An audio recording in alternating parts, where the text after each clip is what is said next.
Sama seperti kebahagiaan gitu ya, ketika ada seseorang, dia mungkin ada yang suka menjalan-jalan, traveling, punya uang dikit, tapi ada juga yang menginvestasikan diri, membeli tanah dan juga rumah. Nah, ini penting banget sih ya pemirsa semua di rumah, jangan sampai gaji bulanan kita tuh ya habis begitu saja atau lewat doang, tapi harus jadi aset yang nantinya bisa dimanfaatkan. Nih, contoh yang tepat seperti Anwar nih, dia udah planning buat beli tanah dan juga bangun rumah. Oke, dan katanya ini rumah yang sedang dibangun itu untuk sang calon istri dan juga sang anaknya nanti. Ini gitu. bener-bener ya, coba langsung kita lihat, ini bener-bener futuristik banget.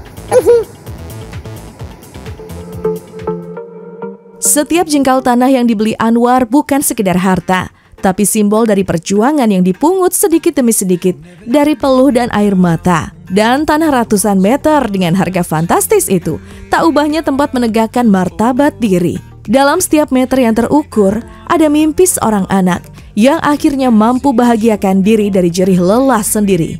Belinya 1,7 deh kalau nggak salah, 1,7 M. Itu tanah kosong ya kak ya? Tanah kosong, tanah wakaf.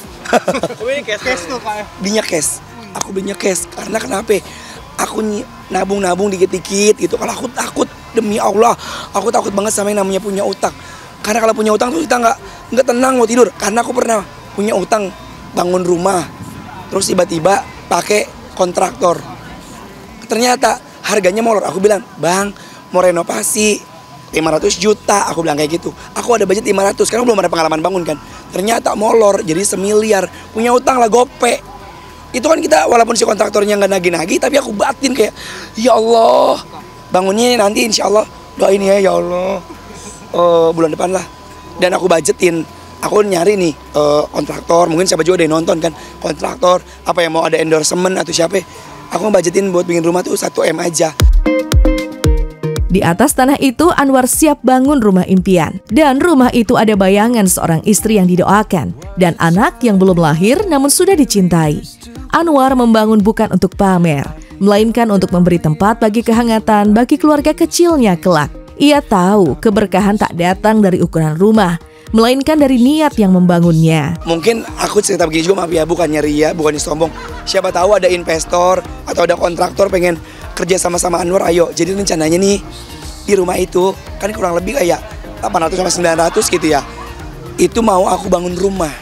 Rumahnya nanti insya Allah pengen aku bikin kayak buat istri aku sama anak-anak aku gitu. Bersama dengan rencana punya rumah, terselip doa serta harapan tulus untuk segera melangkah ke pelaminan. Dan baginya, pernikahan harus dimulai saat fondasi hidup telah kuat, seperti rumah yang dibangun dengan doa. Ia belajar bahwa cinta tanpa perencanaan hanya akan menjadi keindahan yang mudah roboh.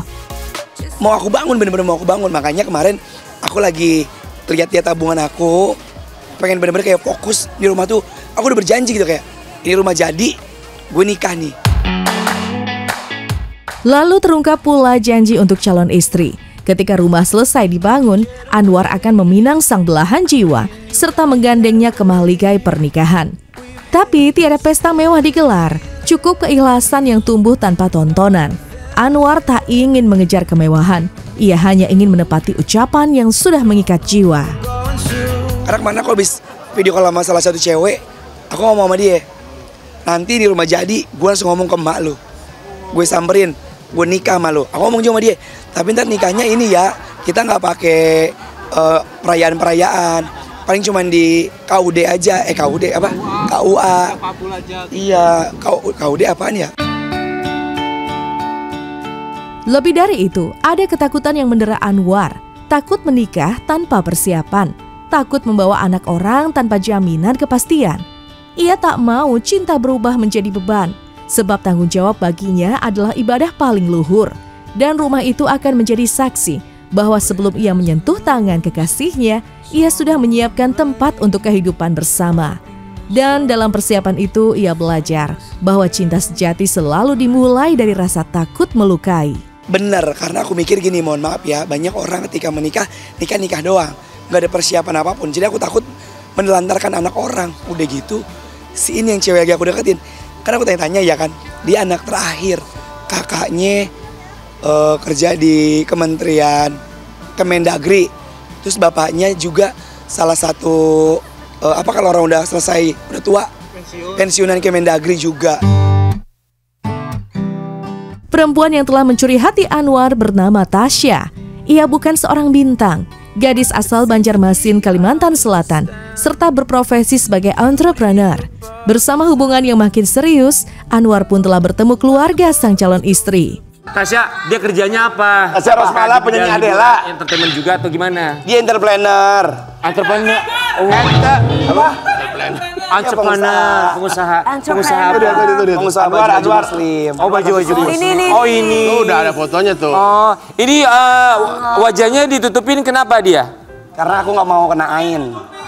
Aku yang nutupin. Oh, kamu yang nutupin. Iya benar ya. Bagus dia, berarti dia sayang sama calon. Oh gitu ya Ustadz, jangan dikasih tahu kalau masih belum ya Ustadz ya. Karena kan belum, maksudnya ini kan belum terjadi juga kan. Jadi aku kayak ngejaga aja, mudah-mudahan ya doa baiknya biar Anwar sama keluarga aja. Kadang kan maaf ya, banyak mata memandang kan takutnya di mulut ngedoain tapi di hatinya yang buruk.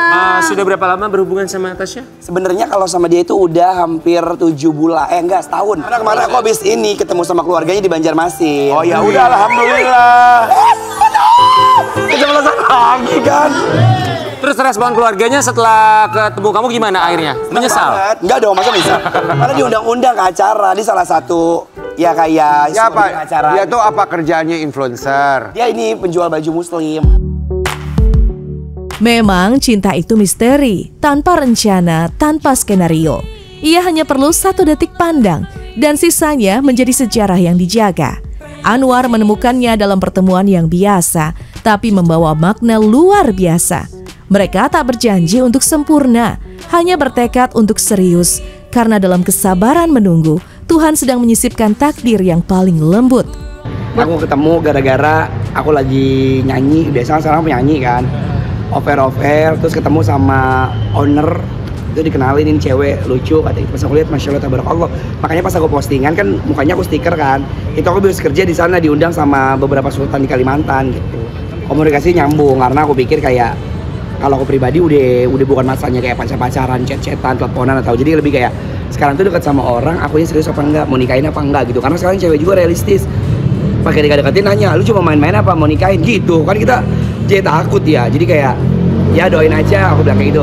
Kalau emang ada jalannya kita nikah yuk gitu. Kalau buat Kalau tahunnya nanti atau kapan, pengen sih tercepat. Cuman kan ya balik lagi ya, dia kan masih ngenyam pendidikan juga. Jadi kayak aku harus bersabar gitu. Itu padahal belakangnya udah biru tuh ya. Apakah itu bisa dipakai fotonya buat daftar KUA ya kan? Apalagi bener yang dikatakan ya, cinta itu adalah sebuah misteri dan semoga misteri itu akan terungkap gitu ya. Jangan cuma misteri yang disembunyikan terus. Kita juga pengen tahu, Anwar kenalin dong secepatnya. Iya, tapi nggak apa-apa, dia stay low key dulu aja sampai nanti udah sah juga nggak masalah. Supaya kan takutnya ya kadang-kadang orang iri ya kan, terus ujungnya jadi nggak jadi. Tapi hari ini, saat ini adalah zamannya sosial media gitu ya. Nanti kita bakal kepoin.